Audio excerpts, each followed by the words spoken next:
Hi, this is Dave Steinberg. Welcome back to the Mortgages Made Easy podcast. And I am so thrilled to be joined today by Sharon Johnson. Sharon is a longtime divorce attorney.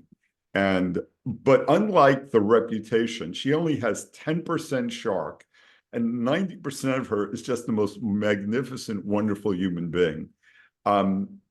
It's got to be a hard job, but I have the strong sense that you lead with empathy. Well, thank you. It is a hard job. You're literally getting people at their worst. They are fearful. They are hurt. They are going through a loss, whether they're the party who initiated this and they're ready, they're still grieving some level of loss. And if they're the non-initiating spouse, they may be reeling. They didn't see this coming. And in any event, they're worried about money. They're worried about their children, and they're grieving. So if you understand where your clients are coming from, it makes you better able to meet them where they are and understand what is sometimes bad behavior, and help them get through a process that's difficult.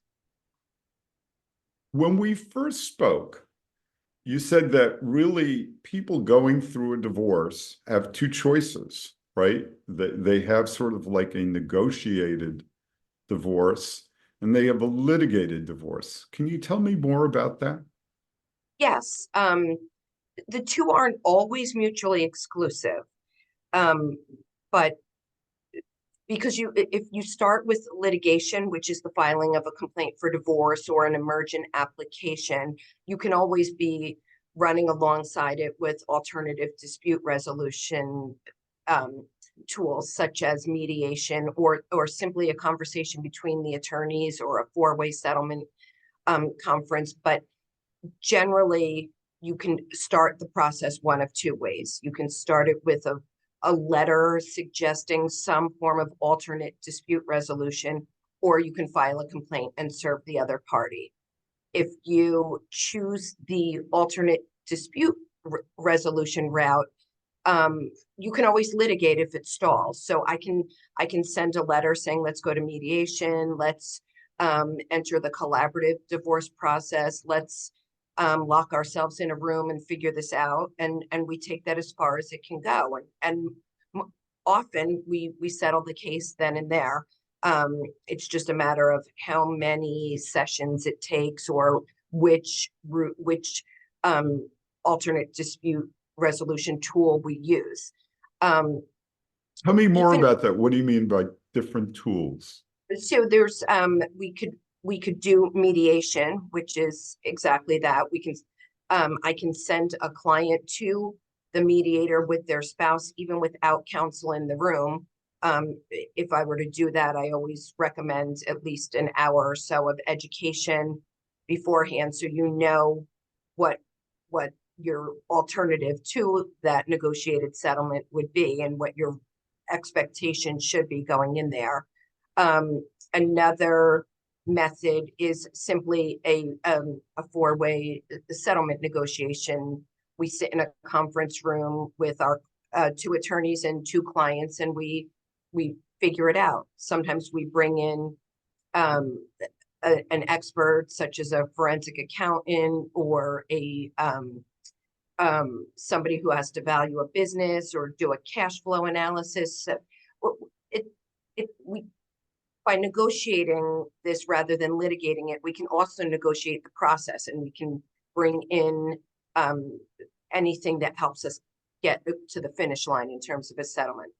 Another alternative dispute resolution method is a collaborative divorce, which is, I think a lot of people have heard of it, but not a lot of people understand it. You sign a participation agreement that basically promises not to litigate this until we're settled. And by litigate, I mean, at the end, somebody has to file a complaint for divorce just to get a judgment of divorce, but no bringing any issues in dispute to a judge. And every expert involved in the collaborative process is a neutral expert. So you can bring in a a financial advisor, you can bring in a forensic accountant, you can bring in a custody expert. There's generally a divorce coach in the room, which is some sort of mental health professional. And if somebody breaks that process, all the neutral work product dies with the process, but it's generally effective, and it's really great for litigants where one has some mental health issues and could benefit from the coach being in the room and figuring out what people's interests are rather than their positions. You sort of get underneath it, and it's effective in certain settings. Now, the reason what I understand, we've spoken about it and what I've heard from other people, is divorce can be incredibly expensive if you go full litigation. Absolutely. Absolutely. And generally, if you get to trial, I haven't seen one where it's not 6 figures in attorney fees, but that's basically the floor rather than the ceiling. 99% of divorces in the state of New Jersey settle. It's been the same statistic for the 29 years I've been doing this. So generally, when you walk into my office, I tell you your case is going to settle. It's just a question of where along the continuum. Are we settling on the eve of trial on the courthouse steps, or are we settling, a couple mediation sessions into this? And then, like, just from what I know of you, you're empathetic, but I have a sense that I would hate to be across the table from you in a courtroom. It's funny you say that, because yesterday I have a couple of really ugly adversaries in cases right now, and they just irritate the life out of me. And yesterday, when I got home from a meeting, I was answering an adversary's email, and I had this vision of Michael Corleone in The Godfather when he's at the christening of his nephew, and he's renouncing Satan, and you see him taking out all of his enemies in the sort of behind the scenes. I had that vision, or I had that comparison yesterday, because I had like 3 terrible adversaries, and I felt like I ended the day by shutting them all up. So I love a good cross-examination. It's really fun, just like tripping people up on their nonsensical positions or their lies. But again, it's a last resort. I don't ever encourage people to do that unless the other side is taking a position that's just unreasonable, and I have no reason to talk my client into accepting that position or even continuing the conversation. Yeah, so part of it is how vested people are in their positions. Yes. It's really what it comes down to. Yes. From my perspective, over the years, I've worked with quite a few people going through divorces. One of my favorite stories is of a woman whose husband found out he was getting divorced when he came home one day after work to an apartment that was desolate. They took the woman. I spent 3 months planning this.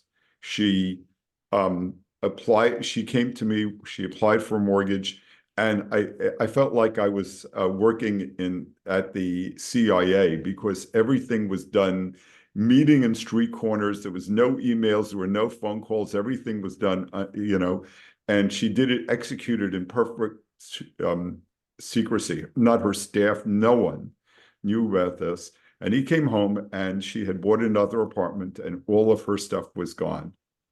Oh my goodness.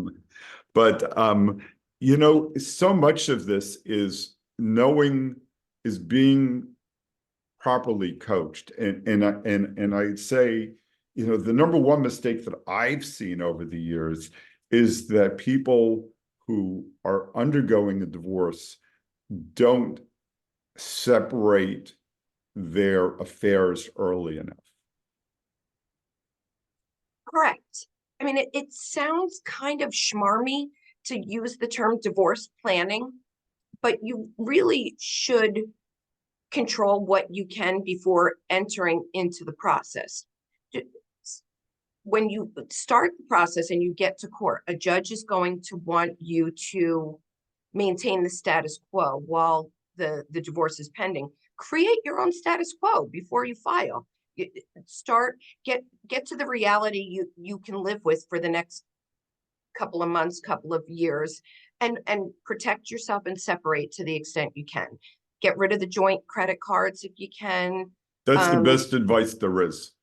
I Yes. can't tell you how often we have people a year, 2 years, 5 years after divorce who have and it's always the problem people, right? It's never the guy with the 800 credit score who's still on the account, but it's the person who never pays his bills, is on a joint account, and it's dragging the other party down. Yes. And that's always a challenge from our perspective, because we want a client whose credit is perfect, whose scenario is perfect. I imagine, and you probably see some of the same patterns that I see, which the ones who come to us with credit card debt are often the people who've lived throughout the marriage with credit card debt, where they always spend above their means. They refinance, pull out some equity, and then by the time they get to my office, it's crashing and burning. So there's not much equity to draw down on, and the parties aren't aligned on whether they should or they shouldn't at this point anyway. Do they need to do that to fund the litigation? Are they going to pay off the credit cards one last time as a unit? So it gets really sloppy, but that's the people who've been funding their lifestyle with credit card debt, and they're generally living above their means, and so then it impacts everything else. If and forgive the gender stereotypes, but if the supported stay-at-home mom is used to spending a certain way, is payor, supporting spouse, dad going to have to pay alimony, that keeps her in that lifestyle because it wasn't sustainable during the marriage. Now you establish two sets of roof expenses, and it really gets tricky.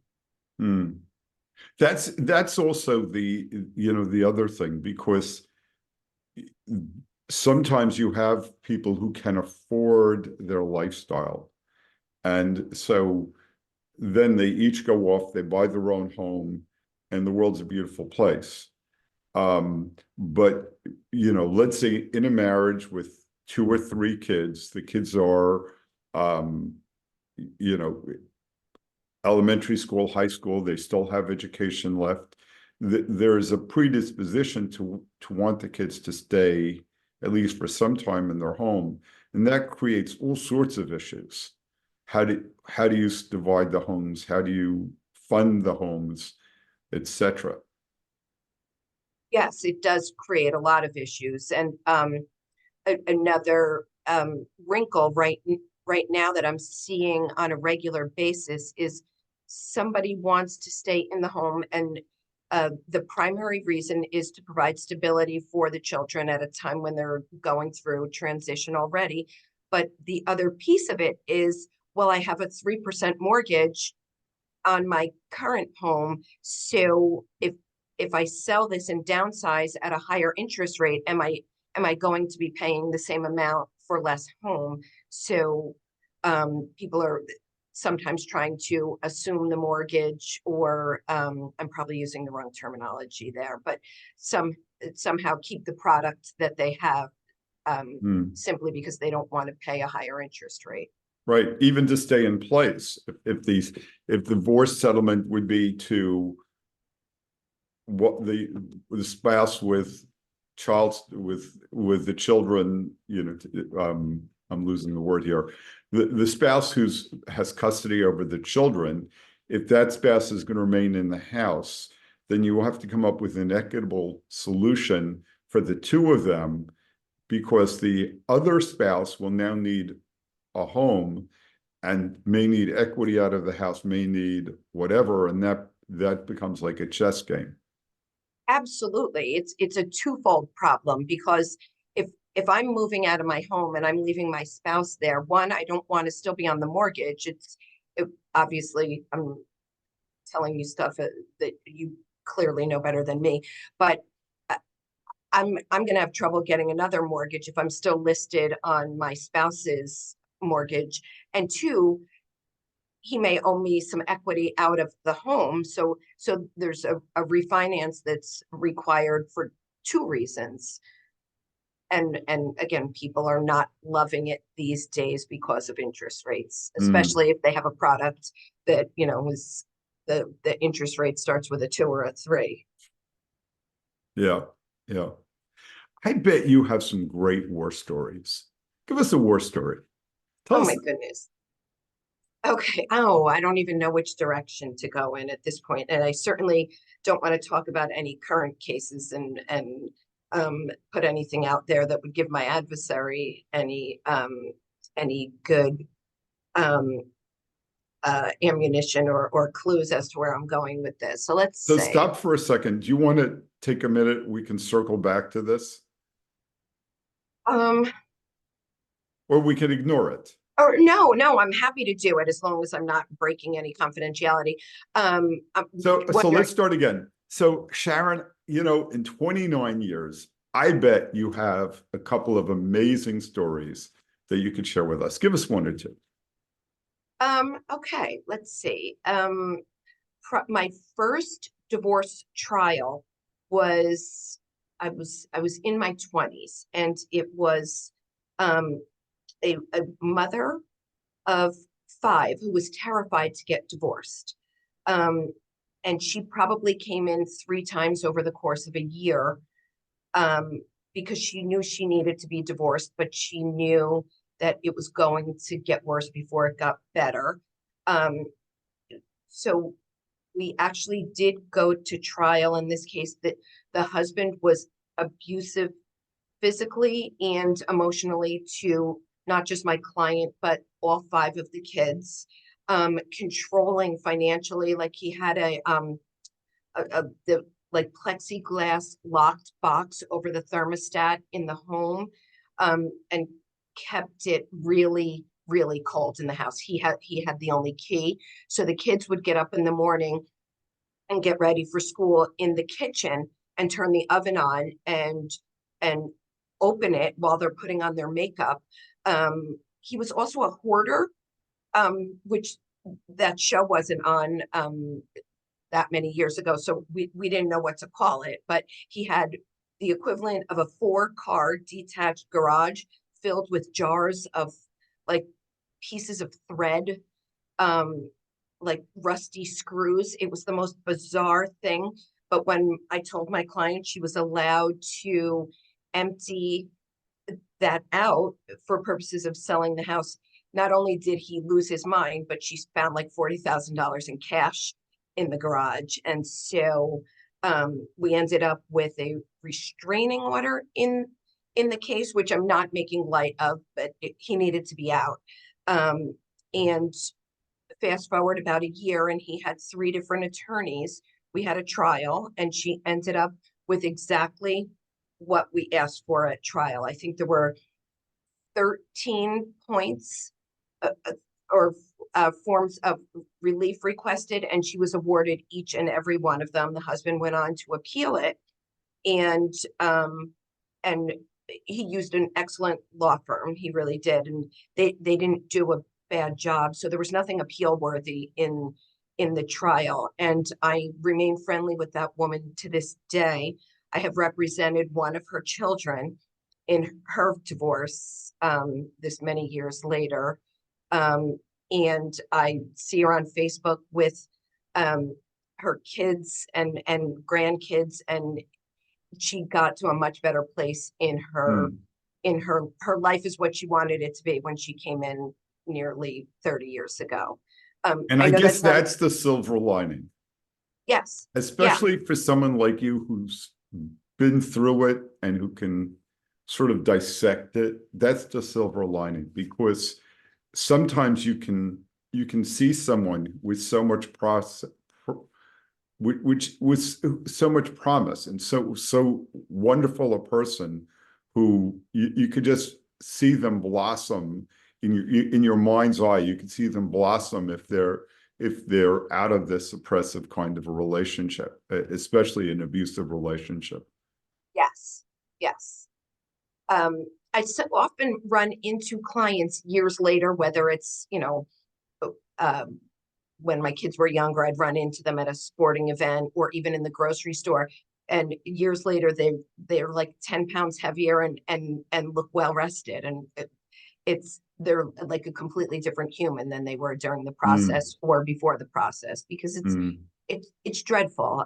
A divorce, people coming to me, they don't want to be here. I'm like a root canal. They have to pay for something that's painful, and they just never meant to be here. So when you see them come out the other side, it's nice. And I think it's important to tell them that there is another side, that I understand that this is difficult, mm. but there is life after this. And they're never here to talk about me, but I think it's helpful for them to know that I've been divorced. I've been on that side of the desk. And even with the knowledge I had based upon my job, it's a terrible place to be in. It's terrifying, even though I knew the law at the time. It was so nerve-wracking and stressful. Mm. What's your superpower? Oh, do I have a superpower? I maintaining a sense of humor during all of this, not being flippant about my clients' plight, but I think you have to maintain a sense of humor during this. Let stuff roll off your back, and not take it personally, because there's a lot of mudslinging. If I told you some of the names I've been called, you'd wince. Um, but if I had a superpower, I guess that's it. Hmm. Do you have one? I'm a good listener, and I You hear are. things that people don't say. It's sort of like I I often hear about. I end up in a conversation with a client, and they hear things that they didn't say that become important to them. So let's say someone might say, "Well, I want to do this," and I've been doing this for 36 years. So like you, I've had some experience. And sometimes the question you ask is not about what they said to you, but it's, okay, so you're 50 now and you want to do this. What's the next act? And so that's my superpower. I sort of, because I've been through it and because I've heard the stories, sometimes I'm able to piece together things. And then when something gets complex, like in a divorce situation, um, you know, th- the timing is so important because, as you know, there's always, once you file for divorce, you're in, you're engaged in a legal action. And one of the questions on a mortgage application is, is anyone suing you? Well, divorce is a lawsuit. So if you're being sued in divorce, or if you're subject to a divorce action, sometimes the timing becomes very important, right? Do you do you let's say, like, if you have an amicable divorce, when's the best time to divide the property up? Is it before you file, or is it after you settle? Because in the interim, there may not be the ability to do so. That's interesting. That's interesting.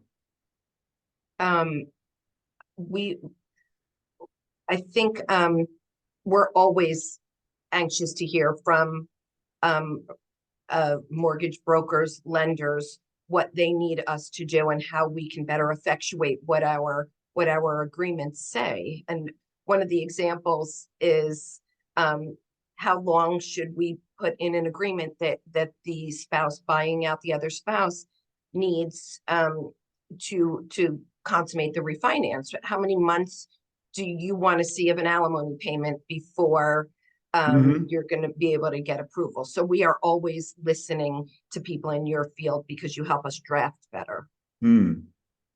Wow, thank you. Oh, no, thank you. Thanks for helping us do our job. And so tell me about Sharon Johnson. You just said you were divorced. You're a Yes, mother. yes. I'm divorced and remarried. Uh-huh. Together, my husband and I have 4 children. We each brought 2 from Uh-huh. our previous marriages. And uh, my husband is a former client of mine. Oh, okay. Um, we were getting divorced around the same time. And so he has a 29-year-old son who just moved to Charleston for work. Um, his daughter, my stepdaughter, is in medical school. Hmm. My oldest biological daughter is graduating from college in a couple of weeks and has a job in New York. So I'm happy to have her coming back Oh. home for as Mm-hmm. long as she can tolerate living in our house and commuting from Mendham, New Jersey to Midtown. And I have a 20-year-old daughter who is living in Brooklyn and going to Columbia, and she posts some very outrageous things on social media that keep my husband and I on our toes. Swinging from subway poles and Ah, um, putting your feet in the Hudson River and things of that nature. So okay. mm, she's our most artsy, and I'm almost making air quotes with that. The other night she was at a poetry reading, and she does some stand up, and she's been in a couple of TV shows, just like bit parts, and Hmm. um, mm. and they're all 4 of our children are wonderful. We're fortunate that we have them. They make being a parent um, easy most of the time and fun most of the time and net positive all of the time. I always say that when my youngest turned 20, I started getting smarter because Oh, right. they started saying, "Hey, you're not as stupid as I always thought." Yeah, absolutely. Absolutely. Right. There's that middle period where you're dismissed as a know nothing. When they're toddlers, you're the king of everything. And then yeah, during adolescence, there's the eye rolling and dismissals. But yeah, they come back around. So, how would somebody find you? Or, well, let's take a step back. Who's the perfect client? Do you care if somebody's male or female? Does that make a difference? Not a bit. Okay. So who's the perfect client for Sharon Johnson? Somebody who respects a quality work product and um, is willing to pay for it. And that sounds worse than I mean it, but what I'm selling you is my expertise, my knowledge, and my experience. And if you should, if you're willing to pay for me, you should listen to me. So somebody who comes in with unrealistic expectations, that's an okay client as long as you hear me out as to why it's unrealistic and we pivot and we come up with a game plan as to how to meet the needs of yours um, and wants that are realistic and know that I will do my best even to get some of the stuff that you tell me is um, that you want that's not aligned with what a judge would do.